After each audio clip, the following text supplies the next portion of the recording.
And we're back. Nancy Drew, your Gibbs. It's a combination that I enjoy very much. All right, we have to figure out how to get in here. Now, I do know that one of you, or maybe it's a couple of you, had mentioned that there was a clock in here. So I wanted to check out that clock. I also wanted to go back to the gift shop, because I know there was a chest over there too. Oh, there we go. Phoenix and surrounding area. Okay, that is not a clock. That is a radio, Gibbs. Alrighty then. Where the heck was that clock? Don't think it was here. So, yeah. I just went around in a complete circle here. What are we going to do here? Ah, there's the clock. So, I can't seem to use it. Is there something I need to do here with it?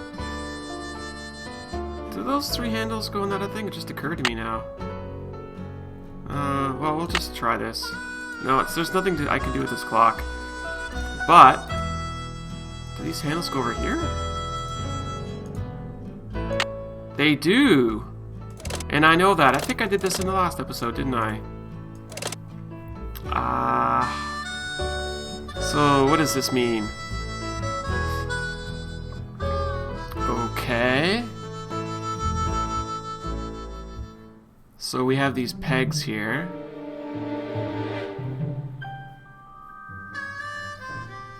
So this is clock, this is time, right? I think so. So what do we have to do? We've got red, blue, and yellow. Okay. Okay, now I think I understand what's going on. Let's go back here for a second. Remember the broken clock that's over here? Let's have a closer look. Because I saw colors here. Aha! So we need 12. And what else do we need? 12, 2, and 7. Okay, 12, 2, and 7. Now I know what you mean by the clock. Let's get in here. I totally want to get in here now. 12, 2, and 7. Okay, so let's see here. So this should be... Red was 12. Blue was 2. That's 12. 1, 2. And then this should be 7.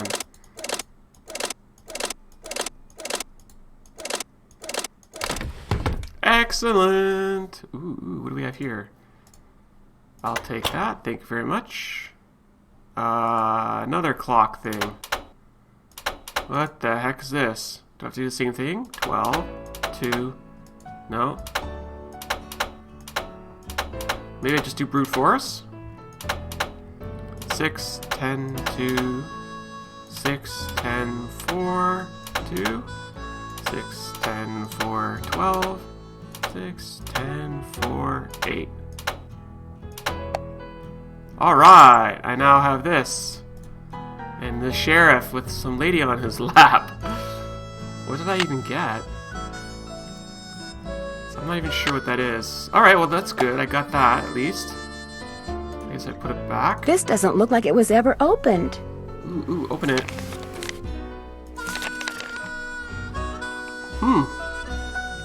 It's a map. I guess I don't get to keep it? As usual, things did not work out like I planned. Just when I get everything fixed just right for you to go looking for the thing I hid for you, I go and get myself arrested. But no matter what you hear, nothing is gonna happen to me. I will be fine and we will be together soon, I promise. Meanwhile, you can keep busy by looking for what I hid. Start by using this piece of paper to mark where all the rock pictures are. They will tell you what to do next. Your favorite flowers, and the flowers on your favorites, start keeping them in mind too. I will leave a message for you in this here cell, just in case they decide to move me to the jail down in Tumbleweed or something. Okay. I like vexing your brain, because when you are thinking real hard, like when you're playing the piano, you are more beautiful than anything in the world. I am sure to be out of here before you find my treasure, but in case I am not, know that it is all yours, and that you are more precious to me than 10,000 treasures put together. 9, 12, 15, 22, 5, 25, 15, 21. Dirk. P.S. I do not and never will hold what your father did to me against you. I like vexing your brain, because when you... Okay. No, don't read that. What's in here? The Journal of Merrill Humber. July 4th, 1882. Got sworn in as sheriff. It was the 4th, so it's like all them celebrations was for me, which of course they weren't. Frances thought up a song and played it on the piano for me. I forget how it went, but it was purty. I'm lucky to have her for a daughter. Hereford Shoup come by with a plant he brung from New York, which he calls Harrison's Yellow. Looked right dead to me, but Frances planted it out back and give it some water, and already it looks to be on the mend. She's 17 and can read and write good and knows her numbers. Hereford's thinking to marry her, but I said she ain't of that mind yet. March 30th, 1883. Frances has got eyes for a young man named Dirk. She says he's from Prescott.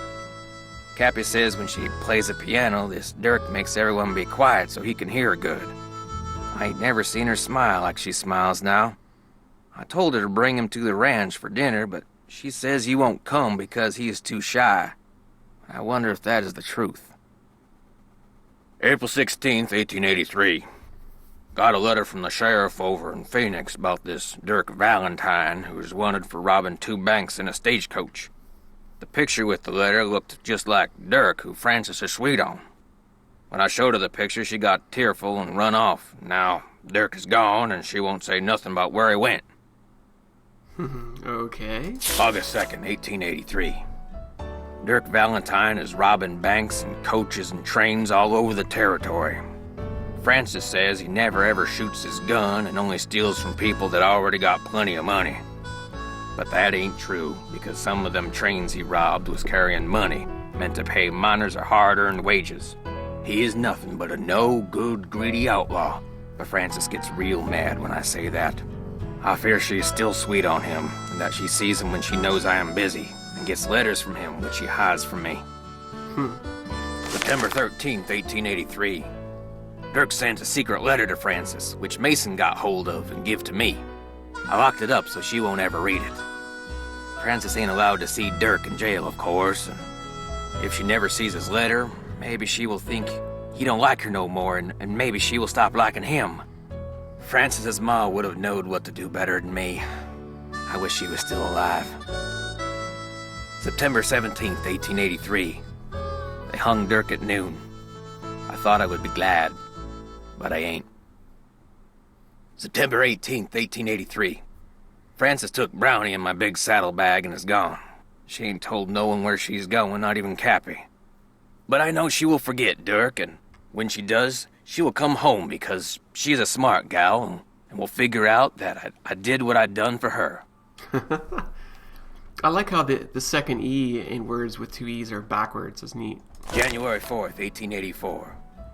My sister says her little girl Ellie got a letter that said Frances went east and was not of a mind to ever return. I hope this ain't the truth, because I miss her something awful. The Harrison's Yellow, which Frances said was her favorite flower in the world, is just a pile of brown sticks now. I don't know how to look after delicate things like that, so it is my fault that it died. Oh, is the flower the analogy to Frances? I ain't seen or heard from Frances in a year. I tell people she's on her way home, but when I look in my heart, I know this is a lie. She will never come back to Shadow Ranch, and it is my fault. I'll just have to find a way to live with it.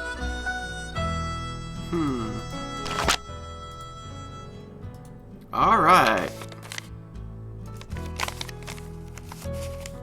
Okay, so I don't want this. Did I actually keep the other map? Ah, I did. I don't know exactly what I'm supposed to do with this.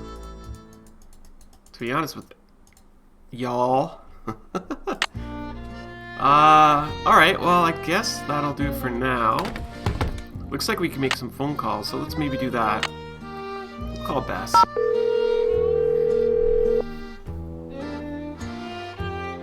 Your call been forwarded to an automatic messaging service. I'll call back later. Oh, that's interesting.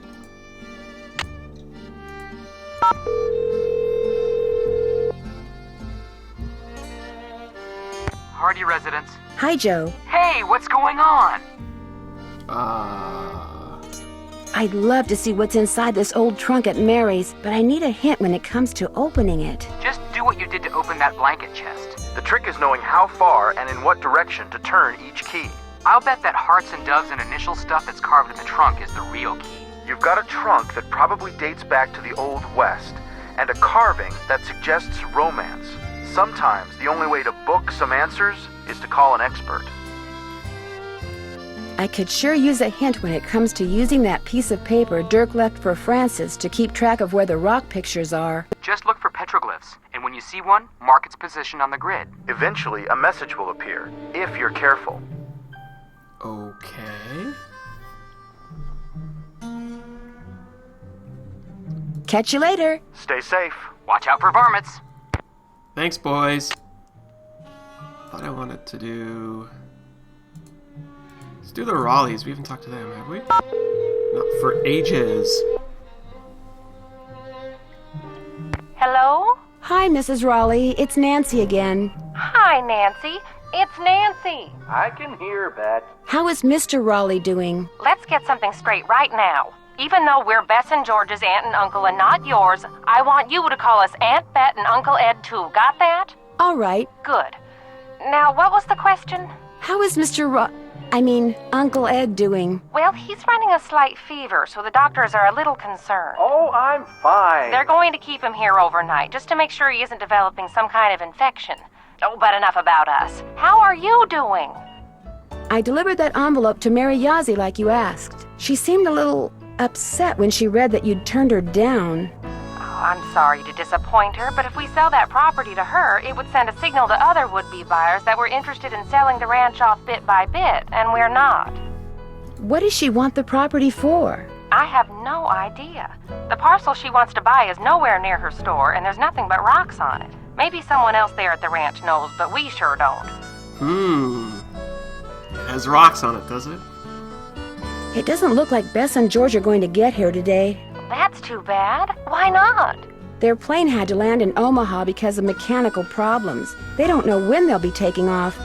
So, you'll have all those cowboys to yourself for a while. That Dave is pretty cute. Yeah! All to Nancy. All the cowboys. Ride 'em, cowgirl. Dave's okay, but Tex is a different story. That man scared the bejeepers out of me when he came in to interview. But he kind of grows on you, and he takes real good care of the horses. I heard about the phantom horse. Was last night the first time it showed up? As far as I know, it was the strangest thing. Shorty kept babbling about how it was the ghost of the horse that belonged to some outlaw. Dirk Valentine? But that was right after Ed got himself bit, and we were all running around trying to get him into the truck to take him to the hospital, and I really wasn't paying much attention. Okay. Do you have any idea where the horse came from? None whatsoever.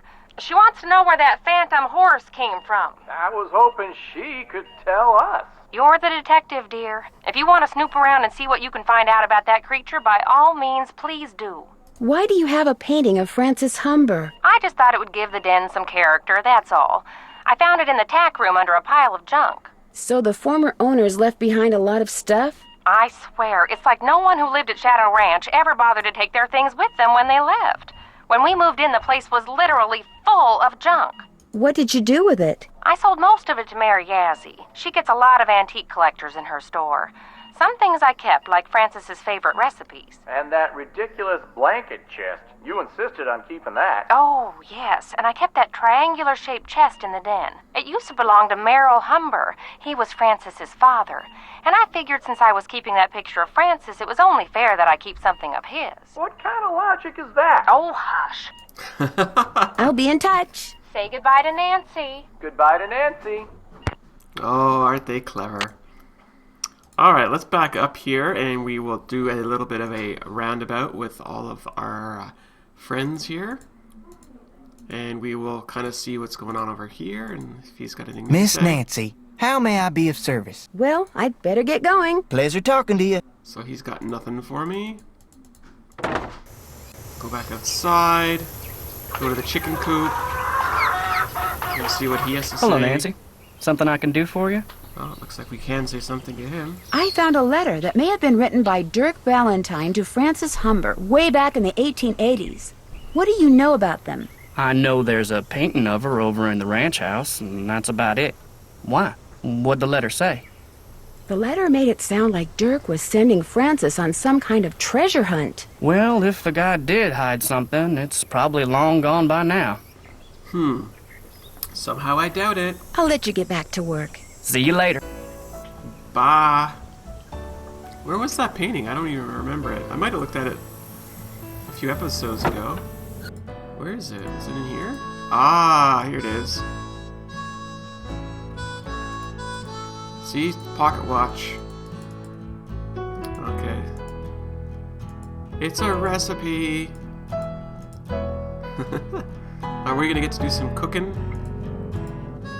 Probably. We won't call the sheriff just yet. I'd like to go back on my pony. Talk to Tex while we're out of here.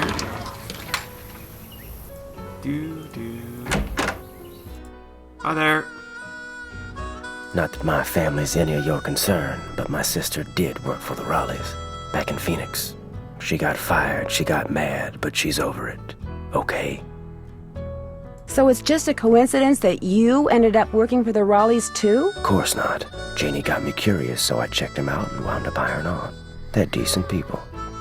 So all the bad stuff that's been going on around here, it's not because you're helping her get back at the Raleighs for letting her go? Fact is, my sister can be kind of a flake.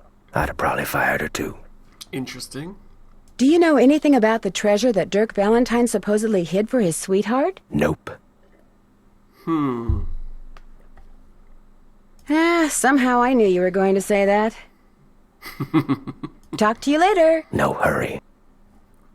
Alright, no hurry indeed. Let's go get Bob's gear here. And then we will go for a pony ride. Round and round we go. Bob, it's time for us to go for a ride. Oops, I went past my horse. Ah! There we go, Bob. Let's do it. Put that on there, open that up there, and let's try to tighten this up on the girth here. There we go.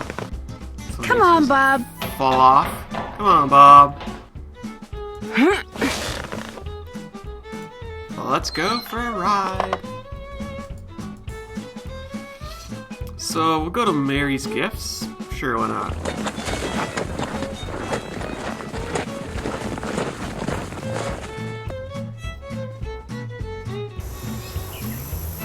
Mary. She in here? I'll talk to her. Hi, can I help you with something? It was great talking to you. Catch you later. Catch you later. Now, how do we get that chest in here? Where was it? Here it is. Would you mind if I try to get this open? Please do. In fact, if you get it open, I'll let you keep something from it. You can have your pick. Sounds like a plan to me. Alrighty again, so we have to do this now.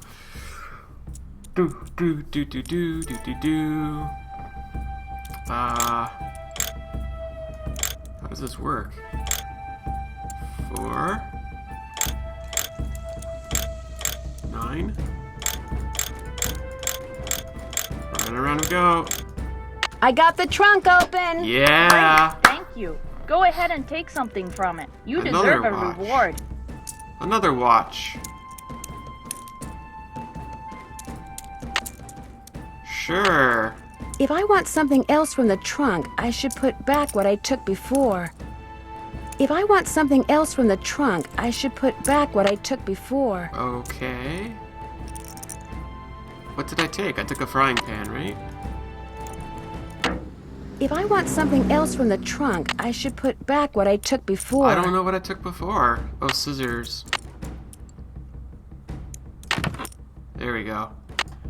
Now I've got a watch. I wonder how you open this. Oh, I bet you it's gonna be the, this thing. Bingo! F.H. Francis Humber? Whoa! Another one of those ones where we gotta push the buttons. Let's see.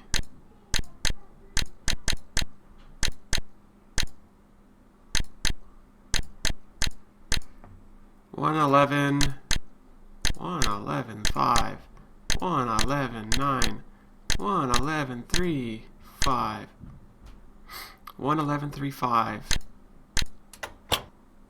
We did it! Green bottle under... wonder what that means.